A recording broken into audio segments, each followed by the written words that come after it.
Mini screen പ്രേക്ഷകർക്കേറെ പ്രിയങ്കരനായിരുന്നു Kollam Sudhi. കഴിഞ്ഞ വർഷം ജൂണിലായിരുന്നു കാറപകടത്തിൽപ്പെട്ട കൊല്ലം സുധി മരണപ്പെടുന്നത്. ഭാര്യയെയും 2 മക്കളെയും തനിച്ചാക്കിയാണ് സുധി ലോകത്ത് നിന്ന് പോയത്.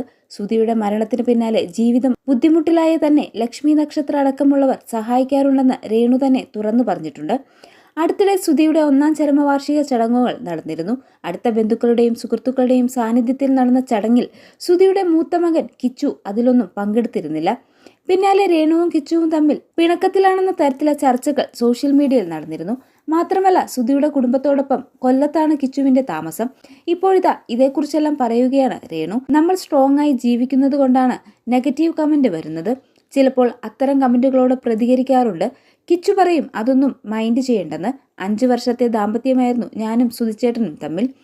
പണ്ട് സുധിച്ചേട്ടൻ അനുഭവിച്ച കഷ്ടപ്പാടുകൾ ഞാൻ അറിയുന്നത് സ്റ്റാർ മാജിക്കിൽ അദ്ദേഹം പങ്കുവച്ചപ്പോൾ മാത്രമാണ്. ഞാൻ വിഷമിക്കുമെന്നോർത്ത് ഒന്നും പറയാറില്ലായിരുന്നു. സുധിച്ചേട്ടന്റെ ആണ്ടിന് കുറച്ചുപേരെ മാത്രമേ വിളിച്ചിരുന്നുള്ളൂ. കിച്ചു ചടങ്ങിൽ പങ്കെടുക്കാതിരുന്നത് അവനിവിടെ ഇല്ലാത്തതുകൊണ്ടാണ്.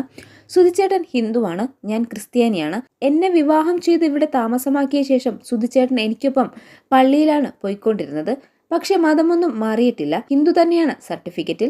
ചേട്ടനെ ക്രിസ്ത്യൻ രീതിയിലാണ് അടക്കിയത്. അതുപോലെ ചരമവാർഷികത്തിന്റെ ഭാഗമായി സുധിച്ചേട്ടന്റെ കൊല്ലത്തെ വീട്ടിലും ചില ചടങ്ങുകൾ ഉണ്ടായിരുന്നു. മൂത്ത മകൻ വേണമല്ലോ ബലിയിടാൻ, അതുകൊണ്ട് അവൻ കൊല്ലത്ത് വേണം. അതിനുവേണ്ടി കിച്ചു സുധിച്ചേട്ടന്റെ കൊല്ലത്തെ വീട്ടിലാണ് ഉള്ളത്. അല്ലാതെ ഞങ്ങളും അവനും തമ്മിൽ പിണക്കമൊന്നുമില്ല. ഞങ്ങൾ വീഡിയോ കോൾ ചെയ്ത് സംസാരിച്ചിരുന്നു. സുധിച്ചേട്ടന്റെ മരണശേഷം ഇനി ഇവൾ സുധിയുടെ മകനെ നോക്കുമോ എന്നുള്ള തരത്തിൽ കമന്റ്സ് വന്നിരുന്നു. അവന് 19 വയസ്സുണ്ട്. അവൻ ഇനി എന്നെയാണ് നോക്കേണ്ടത്. 11 വയസ്സുള്ളപ്പോൾ കിച്ചുവിനെ എൻ്റെ കയ്യിൽ കിട്ടിയതാണ്. ഞാൻ അവനെ പൊന്നുപോലെയാണ് നോക്കിയത്. ഇപ്പോഴും അവൻ എന്നെ അമ്മയെന്നാണ് വിളിക്കുന്നത്. അവനിപ്പോൾ പഠനത്തിന്റെ തിരക്കിലാണ്. കൊല്ലത്ത് നിന്നാണ് അവൻ പഠിക്കുന്നത്.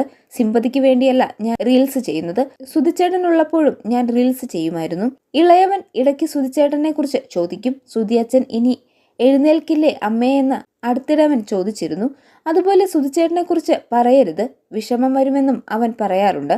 കിച്ചുവിനും ഋതുലിനും പരസ്പരം ഭയങ്കര സ്നേഹമാണ്. കിച്ചുവിന്റെ കയ്യിലാണ് ഇളയ കുഞ്ഞ് എപ്പോഴും. അച്ഛന്റെയും ചേട്ടന്റെയും സ്നേഹം കിച്ചു ഋതുലിന് കൊടുക്കുന്നുണ്ട് എന്നാണ് രേണു പറഞ്ഞത്. കൊല്ലം സുധിയെയും കുടുംബത്തെയും ലക്ഷ്മി നക്ഷത്ര വിറ്റ് കാശാക്കുന്നുവെന്ന തരത്തിൽ അടുത്തിടെ വിമർശനം ഉയർന്നിരുന്നു. രേണുവിന്റെ ആവശ്യപ്രകാരം സുധിയുടെ ഗന്ധം വിദഗ്ധരുടെ സഹായത്തോടെ ദുബായിൽ പോയി പെർഫ്യൂമാക്കി ലക്ഷ്മി മാറ്റിയിരുന്നു. ഇതിന്റെ വീഡിയോ സ്വന്തം യൂട്യൂബ് ചാനൽ വഴി ആരാധകരിലേക്ക് എത്തുകയും ചെയ്തിരുന്നു. ഇതാണ് വിമർശനങ്ങൾക്ക് കാരണമായത്.